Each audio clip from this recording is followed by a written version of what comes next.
ખોંભળી મોટી ખાતે વીર વિઠ્ઠલદાસ ચંદનને શ્રદ્ધાંજલિ આપવામાં આવી।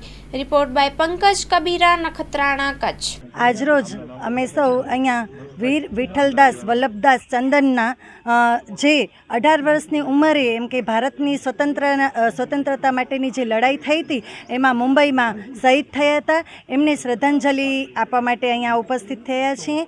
જે નખત્રાણા તાલુકા રઘુવંશી સોશિયલ ગ્રુપ દ્વારા અને શ્રી રાજુભાઈ પલણ દ્વારા અહીંયા સ્મારક પણ બનાવવામાં આવ્યું છે મહાજન તરફથી, અને અહીંયા દર વર્ષે એવી રીતે એમના શ્રદ્ધાંજલિ આપવા માટે અહીંયા અમે બધા ભાઈઓ બહેનો ઉપસ્થિત થઈએ છીએ। અને એમને આવા લોહાણા સમાજમાં આવા જે વીર થયા છે તો એને આજરોજ અમને શ્રદ્ધાંજલિ આપવાનો જે મોકો મળ્યો એને અમે સદભાગ્ય ગણીએ છીએ।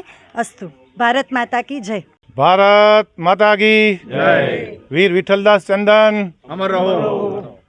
છેલ્લા 15 વર્ષથી ખોંભળી મોટી મધ્યે શહીદ વીર વિઠ્ઠલદાસ ચંદન જેઓ મૂળ ખોંભળી મોટીના અને જે મુંબઈ મધ્યે 19/5/30ના સત્યાગ્રહ ગાંધીજીના નમક સત્યાગ્રહ દરમિયાન એક 18 તારીખના ઘાયલ થાય અને 19 તારીખના શહીદ થાય એ નખત્રાણા તાલુકા મોટી ખોંભળી ગામના વતની અને લોહાણા મહાજને જ્યારથી અહીંયા એમની પ્રતિમા બનાવી છે, ખોંભળી મોટી ગામના બધા જ સમાજના પાટીદાર સમાજો, દરબાર સમાજોએ, અમારા સમાજના ભાઈઓ હોય એમનાથી જાગૃતતાના કારણે અને ખોંભળી મોટી લોહાણા મહાજન દ્વારા જ્યારે અહીંયા પ્રતિમા સ્થાપિત કરી છે ત્યારથી જ નખત્રાણા તાલુકા રઘુવંશી સોશિયલ ગ્રુપ દ્વારા અહીંયા 19 તારીખે શ્રદ્ધા સુમનથી પુષ્પાંજલિ, ભાવાંજલિ તેમજ વિવિધ સેવાકીય પ્રવૃત્તિ જેવી કે જીવદયાની પ્રવૃત્તિ હોય, પક્ષીઓની પ્રવૃત્તિ હોય અને નાના ભૂલકાઓ માટે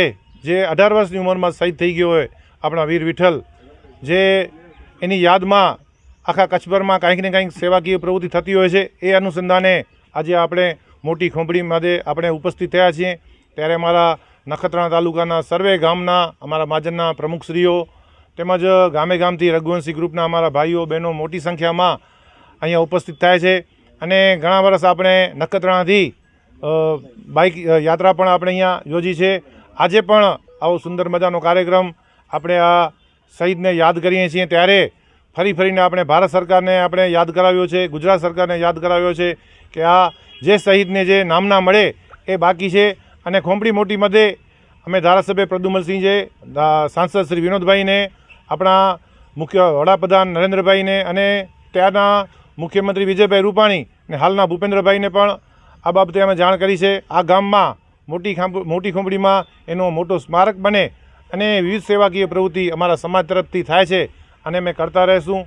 આજના દિવસે ફરીને આપણે દેશ માટે નાની ઉંમરમાં શહીદી વોરી છે એવા આપણા વીર વિઠ્ઠલને શ્રદ્ધાંજલિ આપીએ છીએ અને રઘુવંશી સમાજ એના યાદમાં વિવિધ સેવાકીય પ્રવૃત્તિ કરતો રહેશે એવી આજના દિવસે અમે ખાતરી આપીએ છીએ।